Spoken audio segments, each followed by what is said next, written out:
forgot to introduce myself earlier.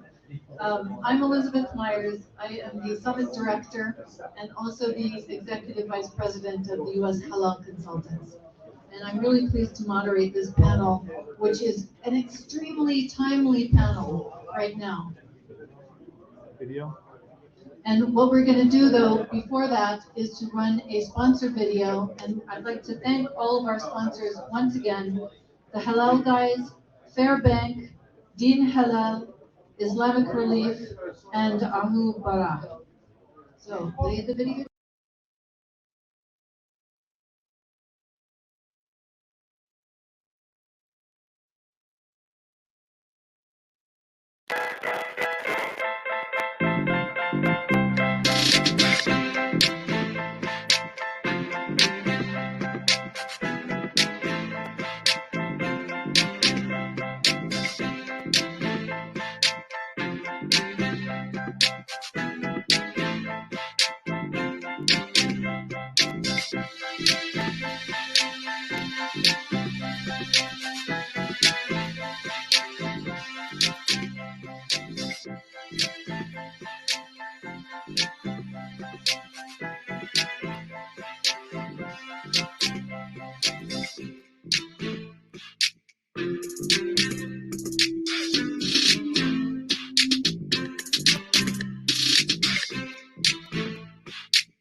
Says fair on it. All right. So now, without further ado, I'll do the drawing after. So I want to remind people we do have a drawing for a beautiful 3 nights at a resort. So please visit the Maldives Halal Travel on that side of the room. Okay.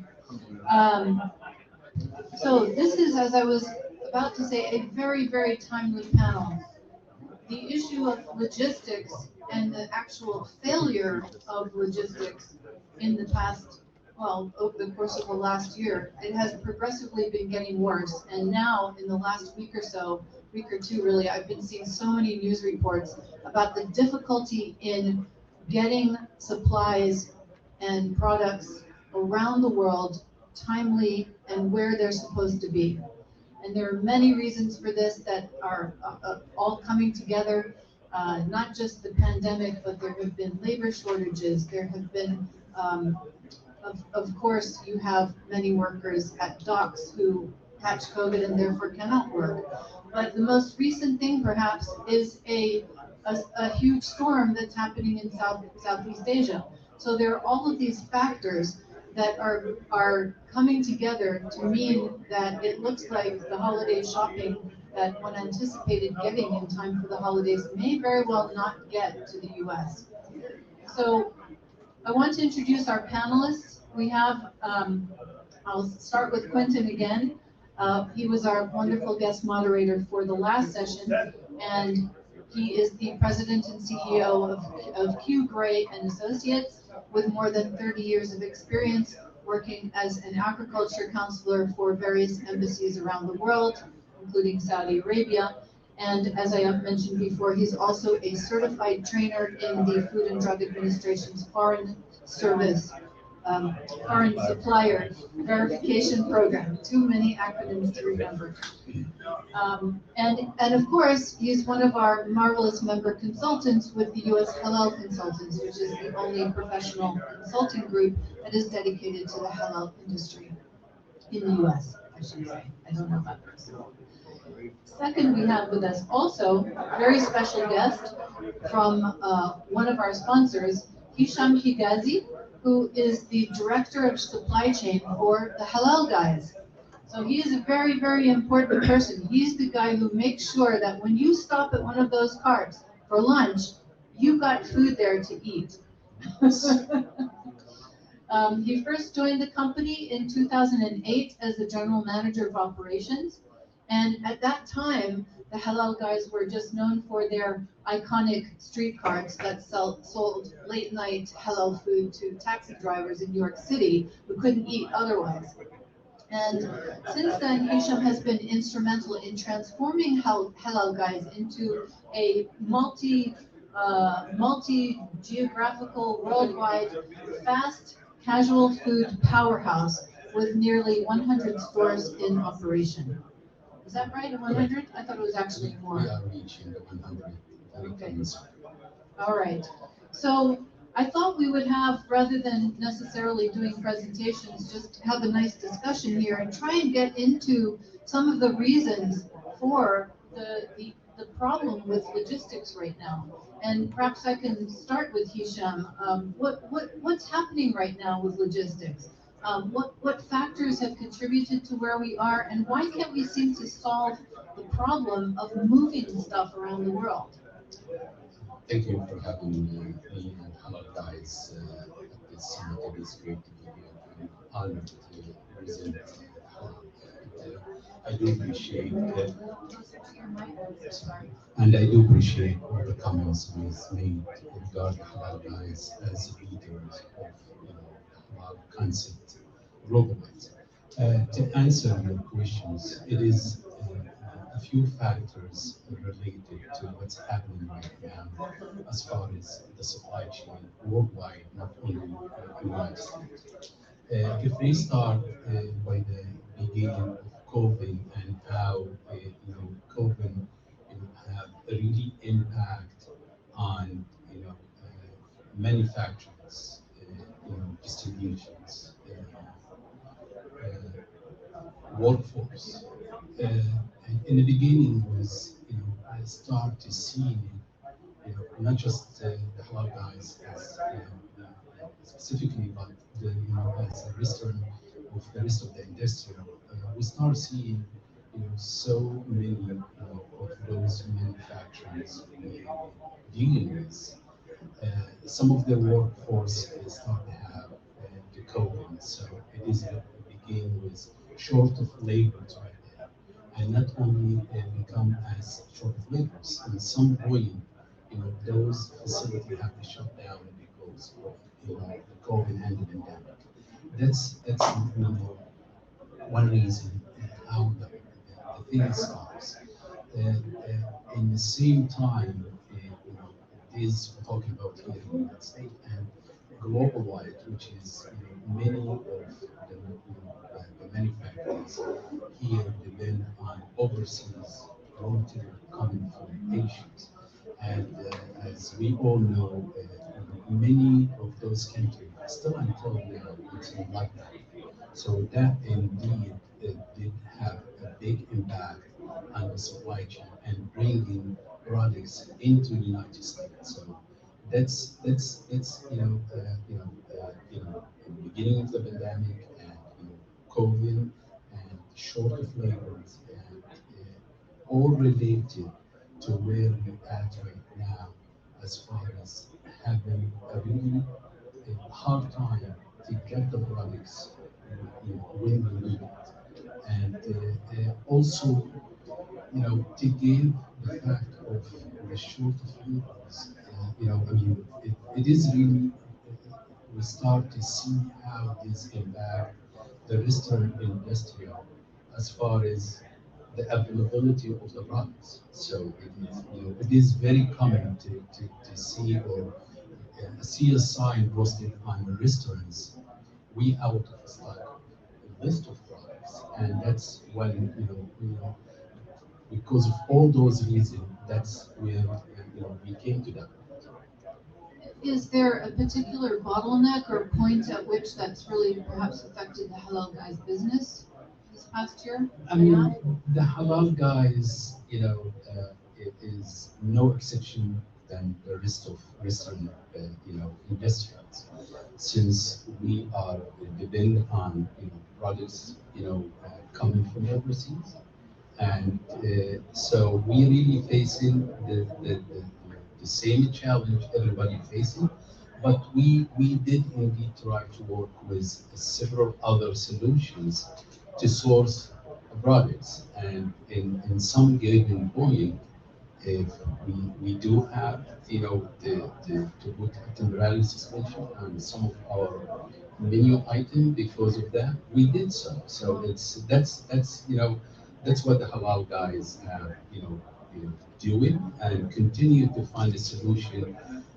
to what the whole supply chain facing, not only nationwide, it's global. Mhm. Well, let me pose a question to both of you, perhaps, on consumer demand. I've also been reading that another factor contributing to this problem is the increase in consumer demand, especially for products from China during the pandemic. Quintin, for example, how do you think how has that factored into the logistics problem? Uh, Before I attempt to answer that, I wanted to give a little bit of where I think the supply problem started. Oh yeah, please. And first of all, the issue goes back quite some time.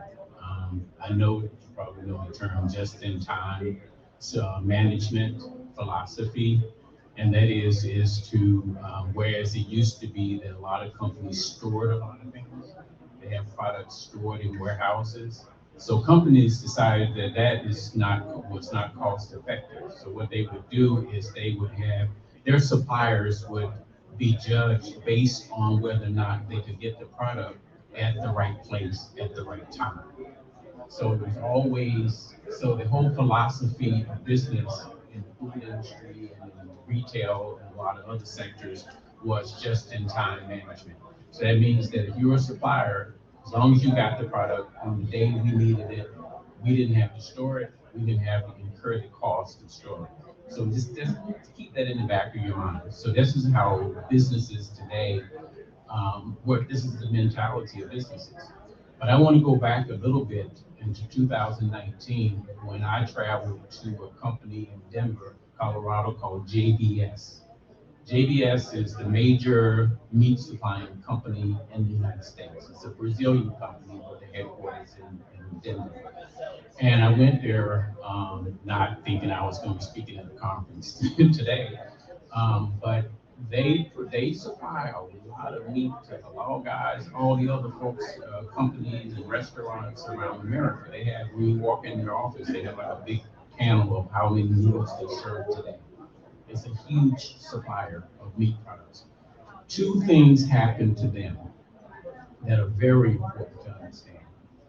Number one, they had a situation where when COVID hit, they had production facilities that had to close down because they had so many infections in those plants.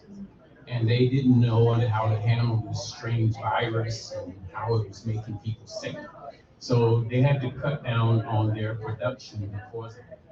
And then, if you remember reading in the paper recently, and several months ago, they had a ransom attack, which means that, and they think it was a Russian hacking firm that attacked that company. This was a strategic attack that hurt the meat supply in the United States. The company paid $11 million to get its computer system operational, to get the attack to stop. So that is one example of how the supply situation in the United States, as far as meats are concerned, got disrupted by attacking one company and the major company that supplies meat in America. So, but then again, you were talking about the labor shortage. The labor shortage is caused by so many variables. I tell people all the time, we have an aging population, we have an aging farmer population, average age is around 60 years old. We have an aging farmer population, we can't get youth to get into agriculture. And so as a result, we have an issue with aging farmer population. Most of the agricultural work, if you eat salads, like if you go back there and you buy your salads, immigrant labor is actually instrumental in producing or harvesting that salad. Historically, there's a long story behind that. It used to not be the case, but it is now. You know what's been happening with immigration in America. You know, there's been a lot of anti-immigrant sentiment in America. So in a lot of the restaurants and the fast food establishments and getting food on the table is very, very dependent on that. So all of this is going on, and then coronavirus eased up some last year, or beginning of this year, or June, May, June this year. And then what happened was when the coronavirus eased up some, people started wanting to buy again. People want to start spending money. They want to travel. They want to go to Maldives. They want to go to all these places around the world. They want to fly again. They want to go to conferences. They want to do all this. And so guess what? Demand started increasing around the world. So you have a supply situation where you have not enough workers, not enough, you have COVID still out here. So you can't, people, the vaccination rates have been low. You have the perfect storm of supply disruption around the world. And yeah, I guess in a minute, I guess I'll tell you how we can get out of it. Maybe we both can come up with a solution. That's certainly going to be one of my questions. Then we'll really get paid. But you asked about China and the increased demand with China. China is a market changer. Because of the population, over 1 billion people in one country, it changes everything. Whenever they move, you get to listen to what's going on. So I wouldn't say it was China alone that's probably caused a lot of this disruption. It's a combination of factors. And the main factor being is that the world is trying to pull out of this pandemic. And then we don't have the supply, we don't have the labor force to actually keep the elements of shipping functioning properly in order to get the food to where it needs to be. So yeah, we know the problem. So I'll just leave it there and talk about something. Yeah, the problem where we see basically just offshore of these major ports like Los Angeles, there are parking lots of containers. You got 60 containers waiting to get in. And either they have nobody to unload them, or there's just other reasons that come into play. I would also add perhaps it doesn't impact the shipping industry as much, but there's been a great labor shortage of women due to the pandemic because of factors such as they cannot go back to work because the schools haven't been opened properly, or they're afraid to send their children to schools which are not making sure that children are protected from the virus. And the fact that there is no funding for childcare in this country, which has been something I've been an advocate for since the 1980s when I was in college. And the only reason I was able to go to college was there was childcare there. So I think we know that there's been a disproportionate impact on women of not being able to get back into the workforce. I'm not sure how that plays out in courts, though. It would strike me that those, what's the word for those truckadors or longshoremen? There's a nice word for them. I think they're mostly male, but but anyway, that is a factor for labor shortages. So dare I ask, what is the solution? What are companies thinking? What are the companies thinking about? And what is the government thinking about how to get through this? Give me your perspectives on that. Government. I mean, I'll talk about that. You talk about the government. Yeah, I want to ask about business. Business is usually much more entrepreneurial and innovative than the government. So, as a part of the halal industry, trying to take the lead as a company with halal franchise. We try very hard to see what can be done, to go through this, as far as, short of labor, this is an issue. I mean, I could relate it in some time because of the money government was giving out and making people sit at home comfortable. I'm not willing to go out. And during this time, everyone was saying, oh, by September things we're gonna start, to get easy. But here we are, almost getting into November, and it's still getting difficult. But we see some easing in labor. Some manufacturers are to getting back to reduce and getting back slowly to the productions to reduce the products we need. So to have an actual solutions, it just to do what we have to do in the meantime with the source we have, because it's not just us in that situation. It's the nations and the world. I'm going to give an example with some of our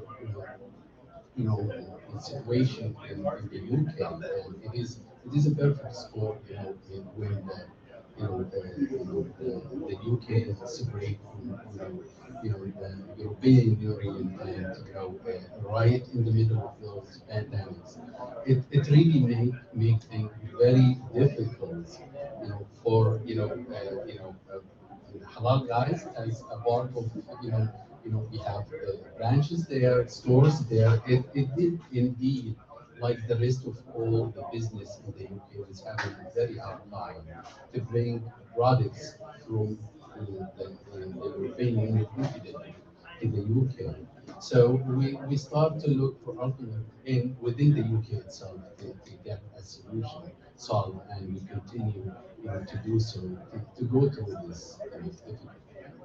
That's from what the halal guys are doing, and looking for additional.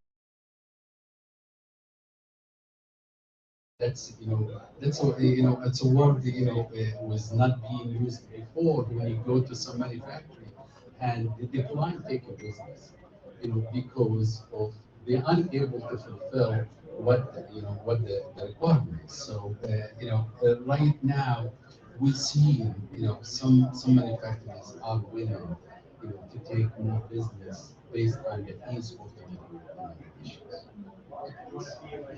Well, let me ask you, Quintin, you want to add? Go ahead. Not really, but you did ask me about the government response. Yes. Actually, I shouldn't have said anything, so I could have avoided the whole question and just gone on to the You next still thing. have the chance.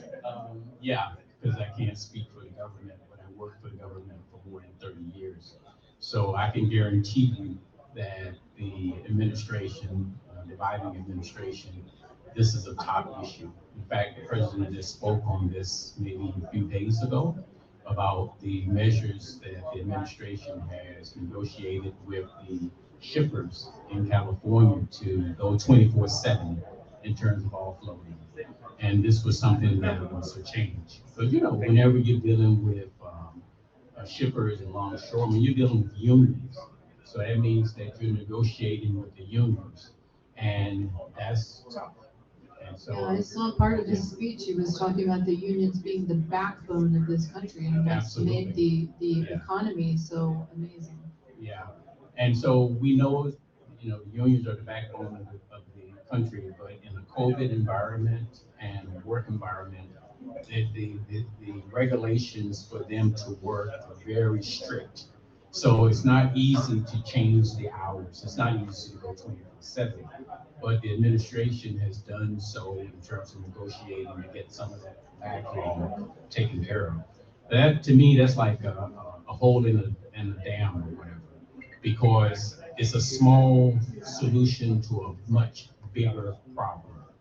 And then the other issue that you were talking about was the women in the labor force issue that's going on right now in America.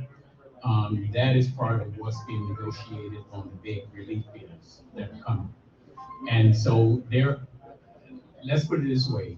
This is an issue for us to talk about in terms of how to get product or how to relieve this shipping problem. This is a problem of global proportion. And our country is actually, this is a top issue that we're discussing. So in other words, it's got to be a key point of our foreign policy as well, and diplomatic negotiations that Biden has committed to renew. I just hope that some of the ambassador appointments that are still being held up can be lifted, by Senator Cruz in the Senate. So I wanted to kind of follow up with Hesham, because I know that you just recently, maybe yesterday, had a meeting with all of your franchisees. What are you hearing from them? What are they telling you? Okay, I mean. Maybe that's proprietary. I'm looking at Andrew over there. I'm not, I'm not going to go into detail in this, but, I mean, as a part of, as I mentioned, Halal Guys is no exception in other restaurant or other franchise in the industry dealing with this situation. Indeed, as it is back on the Halal Guys, as the rest, yes, we did have, some difficulty, as I mentioned, with getting products and in some way related to all those containers sitting in Los Angeles and Long Beach and some port in New Jersey. You know, some of those containers, it is halal guys products sitting in them, and supposed to receive it back in August, and because of the short of laborers, it's being pushed to the end of November. And I hope what my colleagues mentioned about, working 24/7, that would help, release of those.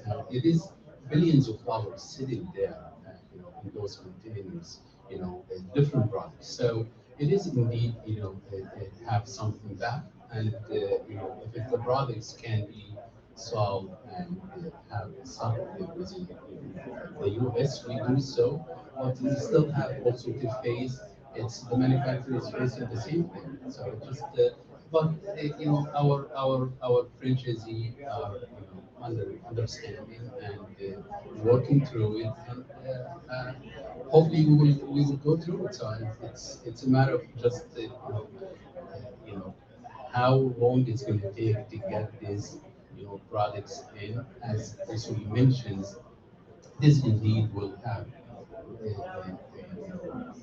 with impact on the upcoming holiday seasons. All the shopping and all the gifts. I was reading an article in New York Post mentions this is not going to be the same. Christmas or holiday seasons. Everybody's expecting because many products is not coming from overseas. That's so it's our again our franchisee do understand and we deal with it. Excellent. Gosh, well, I mean, there's many things to talk about. What do you think? What would you advise businesses that are facing logistical problems, or like if they're startups, or even if they're existing businesses? As part of what we do in this Halal Expo is we want to educate not just the American public on what halal is and what kind of options there are beyond halal food, but help businesses think about how they can become more efficient, better, bigger, grow, how they can thrive in the halal industry. Do you have any advice for businesses in the food industry? I mean, that is going to lead me to answer the questions my colleague was asking on the previous topic, which is how long is it to pay for the business? So I comfortably could say based on our a lot of guys' experience, you do need to have you need to have a faith in order to do business. And that's what the halal guys in the early stage have done. Our founder did have faith of what they are looking to do and to introduce, to the public, not just only to the Muslim category from the beginning, but because of that faith, that's what translate the halal guys from that time to where we are right now. And to be a part of the halal guys, was, you know, you know, I talk about myself and also ambitions to represent the brand. It is a way, as like always mentions, it is a way of introducing halal to you know, you know, the whole entire community, not just only Muslims. And to say that, and to be proud to say that, 95%, if it's not more than that, from our consumers is non-Muslim, and we the halal. So that's Huge percentage, It but is. I'm not surprised. it, I'm it really is. not I mean, surprised. it is. So that's a great, a result of having a faith, and then this is the business because you have it. So I hope that will answer part of the question. Oh, yes, it certainly does. Quintin, do you have some ideas? Yes. Of course. Yeah, of course. Always ready, Always.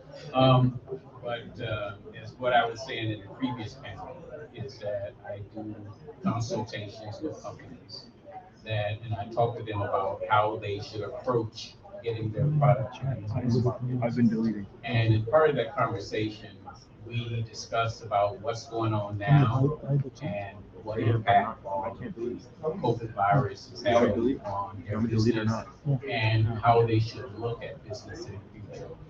And one of the things I advise them is don't look right now at this situation, what we're in, but look forward, be forward thinking, and to think about where you're gonna go in the future with halal business. And I encourage them to get the halal certification. And I say, well, this is the reason why you should. There are 2 billion Muslim consumers and about 1.5 or 1.6 trillion dollars in halal business around the world. And that includes halal cosmetics, that includes halal foods, that includes halal as an industry. So I said, think about getting your product halal certified for future business. And that's what I advise them now when I talk to them on the phone or on Zoom call. I use Zoom calls. And that is, get through the current situation, but have your eye on the future. That's excellent advice. And I guess that's a perfect time to sort of put in a plug that Quintin is one of our member consultants in US Halal Consultants. And that's exactly what US Halal Consultants is there for, to help businesses think about the future, how they can be effective as businesses, profitable, how they can grow and thrive. So thank you for being one of our members. So what else would you gentlemen like to talk about? We have several more minutes. You taking I'm going to questions? plug in my Are computer. you taking questions Uh, from the audience? do we have questions in the audience? We do. Oh my goodness. Habib. I know it's coming. I know it's coming. I'll be right next to Marwan. Let me get the mic. Let me get you the mic. Okay. I'll just come down to you. Thank you very much. Thank you, Elizabeth. I'm always a very simple, solution-minded person.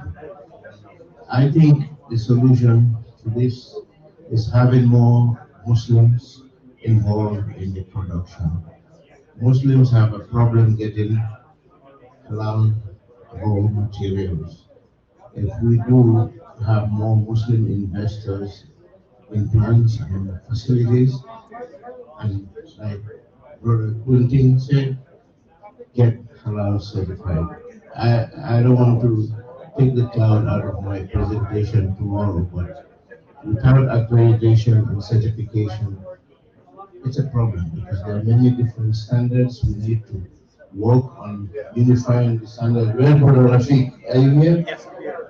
He's also working on standards. One of the problems we have is some of the certifiers are accredited, but if they want to send to Malaysia, Malaysia have only their group of friends that they acknowledge. Indonesia have a group of friends. I don't call it, I know why I call it friends, because you could be completely qualified, but you are not in their club, so they don't accept your certificate. So some people want some things from Southeast Asia to here, but you have to use certain certifiers. It's kind of difficult. So I believe if more Muslims get involved in whether it's slaughtering chicken, cows, or whatever, have their own, then we will not have this problem. I'm talking about the halal part now, the general thing.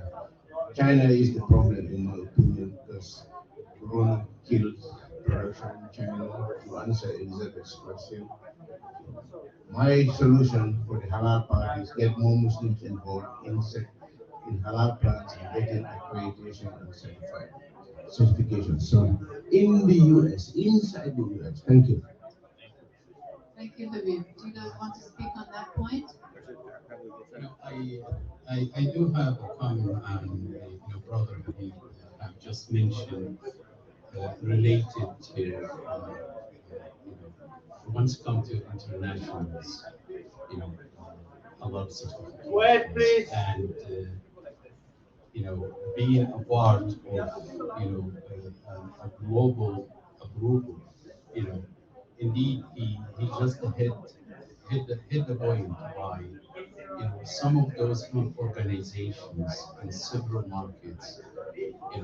I don't want to mention, but in several markets, especially in the Far East, they are entirely committed to a specific halal certificate group and will not exchange to other. Even though some other halal organizations they do the same thing and they qualify, but because I don't want to call it because they are in their groups, but it's a shame and it is an issue really need to be work on to have a more accepted rule for the halal certified body to be accepted globally.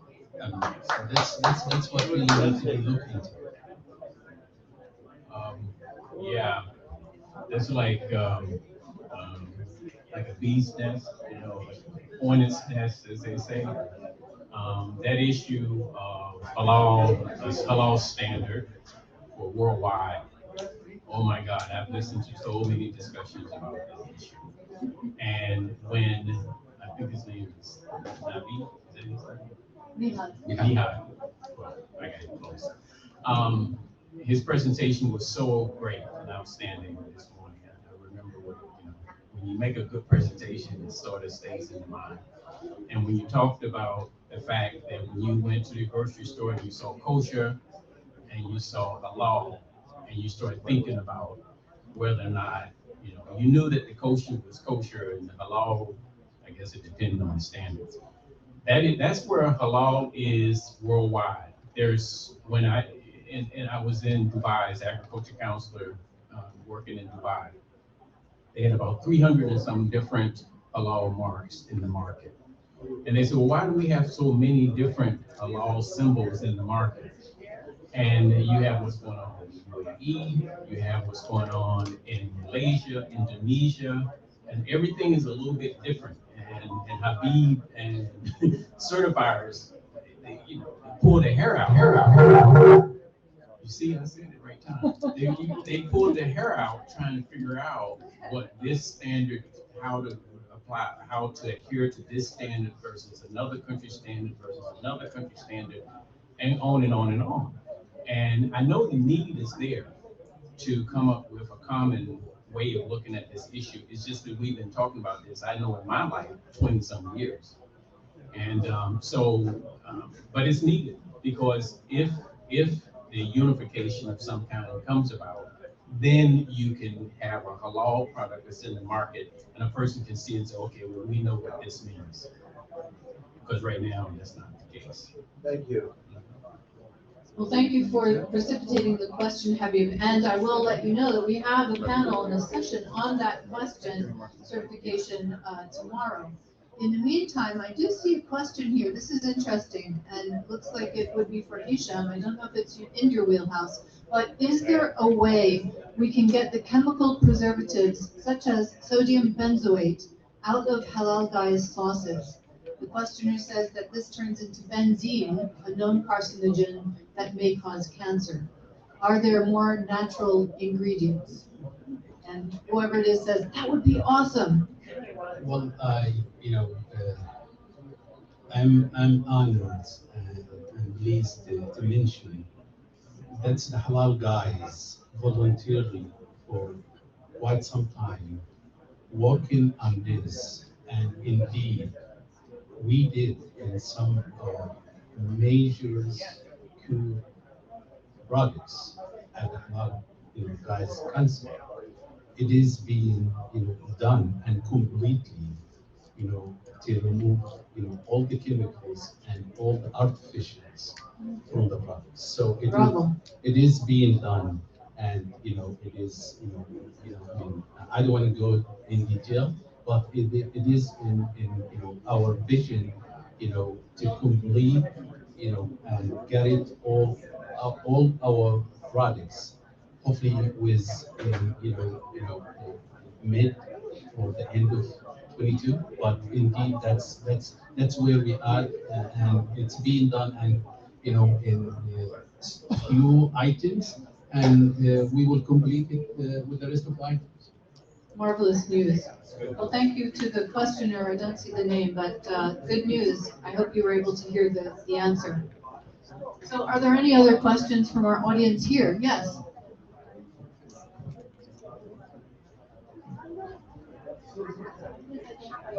Hi, this is Kamal. Sorry, I'm not in the food business, but I'm in the finance business. So it starts with a letter F at least. Just a quick question again on you mentioned in Dubai you talked about the fact that you saw many different types of halals and so on. And I was wondering, I mean, this is probably the same, we had mentioned earlier. You go to a grocery, you see the letter U, which stands for kosher. Why we don't have the letter H basically to be standardized for halal? Because one thing which I noticed from any non-Muslims, when they see the term halal, okay, they get some resentment, because they don't know what it is, okay, because they don't have an explanation. Even my kids, sometimes they ask, Daddy, what's the difference between halal and hilal? Like my daughter was asking, I said, what do you mean? She said, well, I always see HA, but now I'm seeing HE. So even we basically put the different, translation for the same thing. And I was wondering if there was a way where we can just have a standardized label, like I said, H or HA or whatever, which stands for halal. So we as a Muslim, we will understand this stands for halal, and it will take some time, but with education, everyone within time will understand that HA or H stands for halal. The same way, like I understand now, U stands for kosher, I have to ask what does U stands for. So with education, it will become part of our standards. That's it. Thanks. Wow. I tell you, let me just put it plain as I can. This is the business part of halal. And the business part of halal involves big entities. I was in Dubai when the ruler said that the UAE was going to be the halal capital of the world. Okay? So what does that mean? That means that the UAE government came up with a halal logo, that it wanted producers around the world to actually pay for the certification or the accreditation through the UAE government. This is one thing. So when the UAE said it wanted to be the halal capital of the world, the folks in Indonesia, Malaysia, other countries were saying, wait a minute here. We have, and then you had Cynic, also in Turkey. And so you have different standards So at a high level, when I say high level, I mean at the ruler level in the UAE, this issue maybe could be worked out, but right now that is not the case. Right now, the entities that should be getting together to come up with a unified standard is just, there have been attempts that just haven't worked yet. And so I wanted to throw that out there to let you know that this is not as simple as it may seem on the surface. You may think that entities could come together to come up with a solution. This is big, and this is huge business, millions and probably billions of dollars of business. So it's a massive issue. We know what the problem is. The right people haven't made the decisions yet. I haven't gotten together to make that decision. Thank you. One minute, brother. I just want to let you know that there is no one symbol for kosher. There are 978 for your information. So for halal, we have less than 10 or 15.